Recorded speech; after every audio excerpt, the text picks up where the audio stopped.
Welcome to our guide on how to easily log into your ANA Airlines, also known as All Nippon Airways account.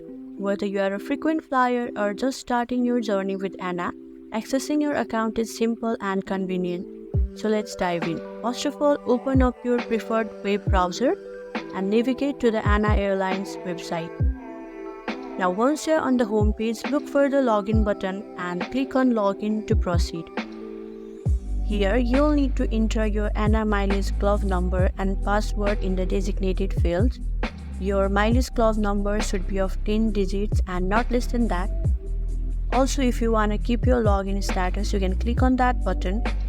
Now, if you have forgotten your password, you can easily click on Forgot Your Password and retrieve or reset your password.